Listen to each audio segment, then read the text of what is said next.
anyways, that's the likely outcome for Sam Darnold here. I mean, guys, it's not going to be a good one for him tonight. But anyways, we got our biggest game of the entire season up to this point, and of course, that's be on Thursday night. I'll probably be crashing out a little bit in this one, but yeah, it's a Thursday night game. It's the biggest Thursday night game we've arguably ever seen. So I'm going to stop dragging this and getting this thing going.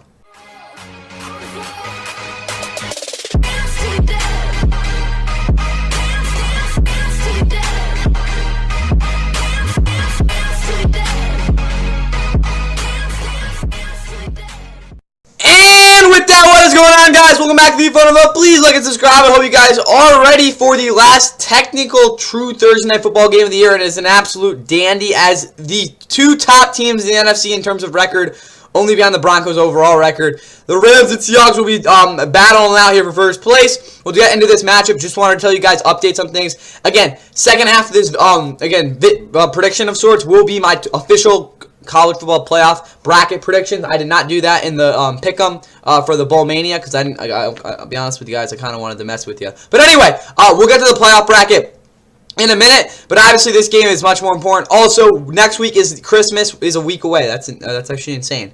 Well, that's not true. No, it actually freaking is. Christmas is a goddamn week away. That's insane. Oh my god. But anyway, back to this. Christmas is a week away. There's a Thursday night game because it is week 17. There's a Thursday night game on Christmas, but it's not really that because like the game isn't even that good. But also it's like Christmas, so again it's not really that. So technically, if I look at this last Thursday night game of the year, pretty insane. We're already here. Again, it's been an insane season. But honestly, guys, I'll tell you this 1,000 times. I don't think the Rams. It'll be a disappointing season for the Rams with where they're at right now if they do not get this 1 seed. Right now, they are the 1 seed in the NFC. Again, for how many more hours until the game happens? As they have earned themselves this spot. They beat Seattle. This is why, even though they have the same record, the Rams are ahead of them in the playoff picture, or ahead in the division, is because the Rams beat Seattle back in Week 11, 21-19. That was the game where Sam Darnold threw 4 picks. They almost came back. It was a Jake Myers 61-yarder from them. Made a crazy comeback there. For the Rams, they didn't do much on offense in that game. It was probably their only game over the past 2.5 months. Their offense hasn't looked like the best in football. But again, if you're a Seahawks fan, you know that's where you guys are at. But I'm going to keep telling you guys this until, again, the Rams hopefully clinch the division at some point. The Niners, guys, are the team in this because they beat the Seahawks in Week 1. But not only that, guys, if Seattle beats the Rams in this game, all the Niners need to do is win out to make the playoffs. Not make the playoffs. Be the number 1 overall seed. I think it is the most ridiculous thing about this entire scenario is that. Because the Rams, guys, you'd be an absolute moron to think the Niners are a better team. It's just the truth. But the thing is, they could literally have home advantage throughout the playoffs. Rams freaking have to go to Philly. Like, what the hell? Like, that's just, again, it's not how it should work. But again, it very well can happen. That is why the Rams need to win this goddamn game. But other than that, I would be wrong to say I don't think, again, this has to be one of the best Thursday nighters ever. Thursday night football games, best all-time opponent win percentages. I think this will probably give us it. Percent. Do we have some in here? Do we have anything? Are we going to the AI and see if there's anything here? That's not what I wanted, but like 11-3 and 11-3, guys. This just doesn't happen very often. Like, there's no way to put it, guys. This is just like one of the better Thursday night games we're ever going to see.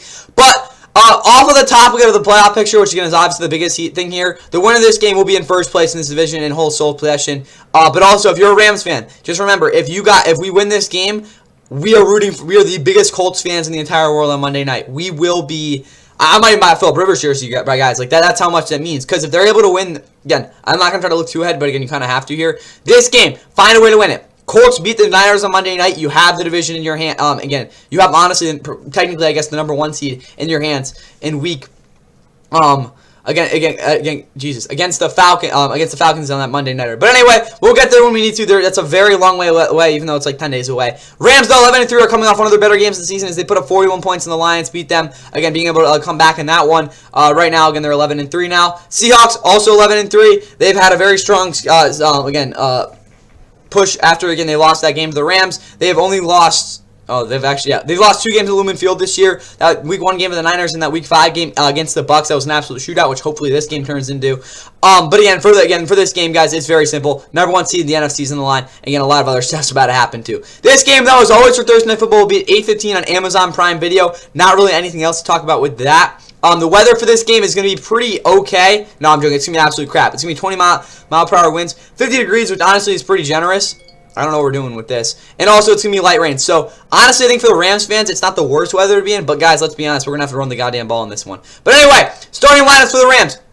Also, again, Al Michaels, Kirk Herbstreit, and Caleb Hart turning on the call every week for Thursday Night Football, so that's not changing here. But Matthew Stafford's the quarterback. Connor Williams, Blake Corum, I expect a crap ton of them. Ronnie Rivers will probably get out there as well. Puka's there. Devontae Adams is questionable, but I'm going to be completely honest, guys. I don't want to see him until the playoffs. Konata Mumfield, Tutu Atwell, and Jordan Whittington, who's kind of struggled over the past weeks getting open. But Tutu Atwell is definitely the X factor in this receiving core. Colby Parkinson coming off his best game of the season. Terrence Ferguson, who please, him and Stafford have to develop a connection there because he's a very talented player. And then Davis Allen also there at tight end. Don't forget about him. Offensive line is the best run blocking unit in the league. That'll be very fun to watch. But again, biggest thing, can they hold up against that insane Seahawks front? Defensively, Braden Fisk is questionable. That would not be good if he can't go, but obviously he's very good. The rest of this defense is basically healthy, but again, they did have Akel Witherspoon being active last week. I really think he needs to be, again, one of the more used guys in this game, especially with what's going to be going on. Harrison Mevis, Ethan Evans round out the Rams starting lineup for Seattle.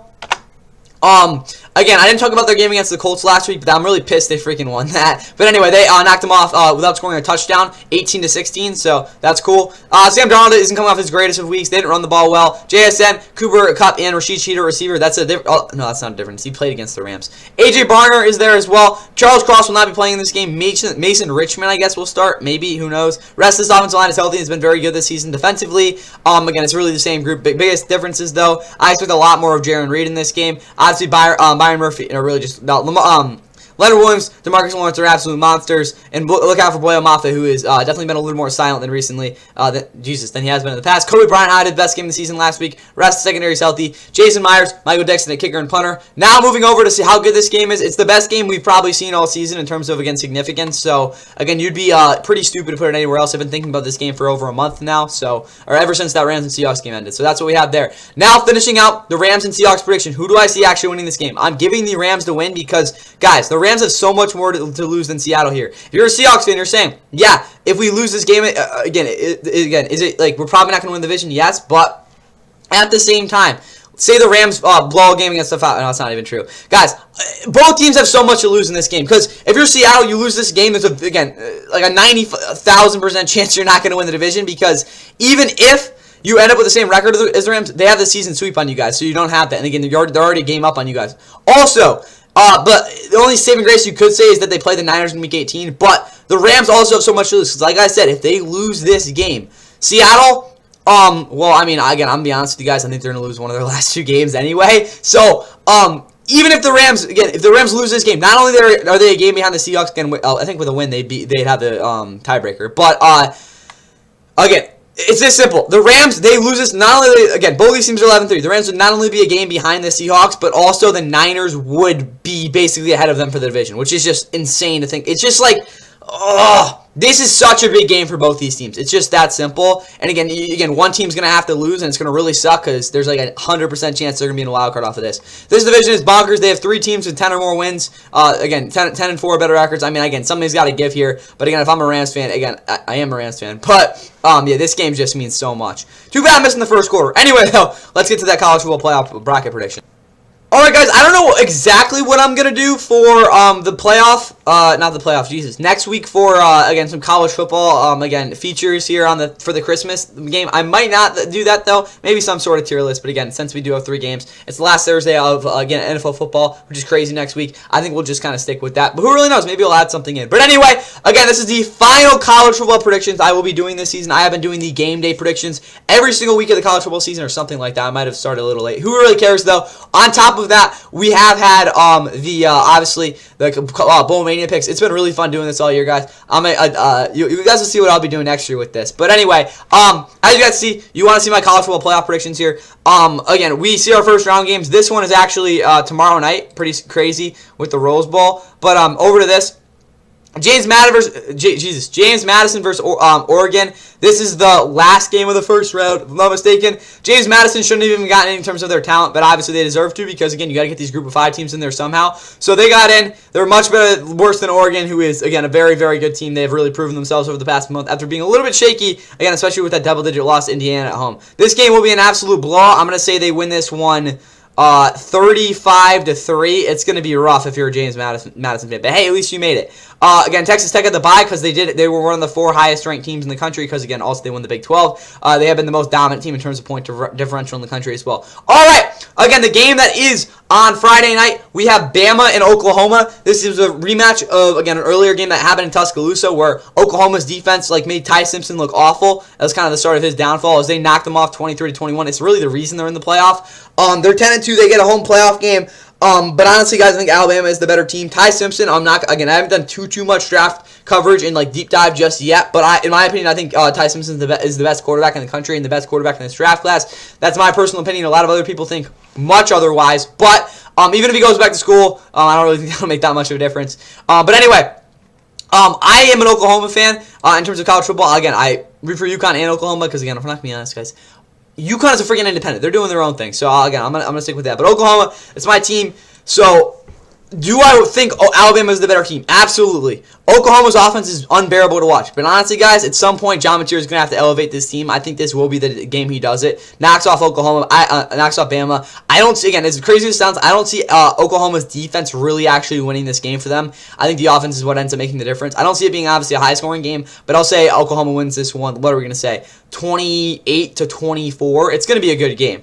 All right, Indiana, they were the best team in the country this year. They're the Heisman winner, Fernando Mendoza, who's not a real person. He will be playing in the Rose Bowl. We'll get to that in a little bit. Tulane and Ole Miss. And again, the middle afternoon game of the triple header here. This is kind of a joke of a game. Tulane, Jake Retzlaff, I like him at quarterback, not for his actions at BYU, but for his talent at quarterback. But he really hasn't had a good year here. Tulane, again, is in a pretty crappy American. Again, I think it's a very overrated conference, but they still were able to knock off a North Texas team that is a very competent roster. Ole Miss is a much better team despite having a coach that again left and is just an absolute freaking piece of crap in Lane Kiffin. So I'm gonna say Ole Miss wins this one because they're just a way better team. We're gonna say 45-0. No, that's pretty crazy. 45-7. All right, Georgia, they won the SEC, blew out Bama in that SEC championship. They got the 3 seed. They got the bye there. All right. Miami, very controversial over Notre Dame. I think they're the more talented team. A&M, they were undefeated until they got kind of their arses handed them against Texas. This is definitely an interesting game. I'm going to pick Miami. I think they're the better team. Again, they're big time. This is where game day is going for Saturday. That's really what having them. Defending national champs, lost in heartbreaking fashion in the Big Ten championship. They got a bye though because again they're not punishing conference champions. Jesus, or teams that played in conference conference losers. There we go. So again, that's why they're the 2 seed and not like the 5 or 6 seed. But anyway, yes, I'm not that impressed by Texas A&M. I don't think Marcel Reed is very good. Give me Miami to move to the quarterfinal there. All right, now our quarterfinal games, which are our bowls. We have the Capital One Orange Bowl here. Again, the really only thing I remember from that was the Florida State Georgia game where it was like 63-3 and all that. But this game will not be that, as again it's the New Year's Day game at noon. This is, I guess, where game day will go. I really have no idea. Oregon and Texas Tech. This is a very big time battle. Texas Tech, again, despite not having the greatest of competitions, is definitely the more dominant team. Oregon, though, is definitely much more battle tested. I'll be interested to see how Dante Moore can play against that defense because Jacob Rodriguez at Texas Tech, lining up backwards, the best defensive player in the country outside of some other draft prospects. It'll be very interesting to see how that goes, but I'm going to go with Oregon here. They're more battle tested. I'm going to be honest, guys. I do favor Dante Moore on that defense a lot more than other people do. But honestly, guys, I see this Oregon defense actually having kind of their way against this Texas Tech offense that I think, again, with Moore in there at quarterback, isn't really going to get a ton going. But expect this game to be pretty lower scoring and definitely close. I'm going to say Oregon wins this one 21-17. All right, Oklahoma and Indiana in the Rose Bowl game. Very weird matchup, guys. But guys, Oklahoma is not going to be able to move this again. Really, again, force many things. This is also again the middle game here on New Year's Day. Indiana's offense is not going to make too many mistakes against this Oklahoma defense, and if that happens, I don't really see how Oklahoma's going to compete in this game because the Indiana's defense is very talented and very, very stiff. And the fact that, again, Oklahoma offense hasn't really been able to move the ball consistently all year is something that I think will definitely come up in this game. At least when you're playing Alabama, a defense that isn't the greatest, you can kind of work around with that. I don't see this happening in this game, guys. I'm not an idiot. Indiana's going to win this one by 2 scores. I'm going to say the final score is going to be, what are we going to say, 35-25, something like that.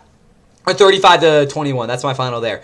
And they moved to the semifinal. Now we go to Ole Miss and Georgia. It's a fun one. I'm going to take Georgia, though. I think Kirby Smart can figure out a way to be the team that he's owned over the past couple of years. It's going to be a close game for sure. But I'm going to say Georgia and Gunnar Stockton are able to figure things out and win this one 31-28. In the Sugar Bowl, this will wrap up, again, the New Year's Day slate. And also, here's the New Year's Eve game of Miami versus the Ohio State Buckeyes. Miami with Carson Beck.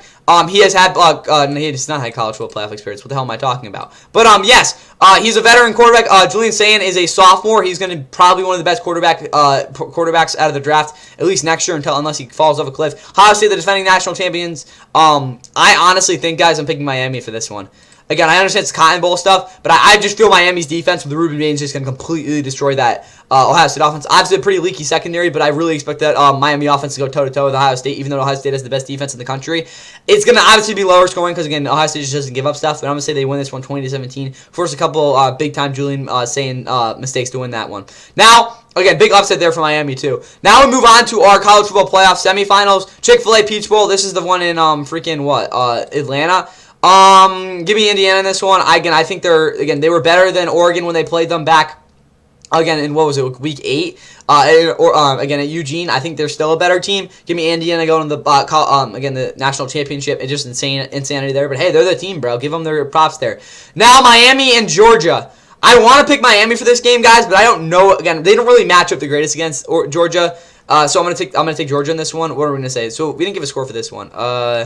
I'm going to say 41-30. Yeah, that's a good score. And then for this one, we'll say 24-21 Georgia. I think I like that. That seems some pretty good college football here. And I don't know why I'm not allowed to pick this game. Oh, like, what are we doing? I picked Georgia. Like, what are we doing? Do I need to zoom out? What are we doing? Did I miss a game? I don't think I missed a game, right? What are we doing? Oh shoot, never mind. Indiana versus Georgia in the national championship. I think this is a pretty fair bet.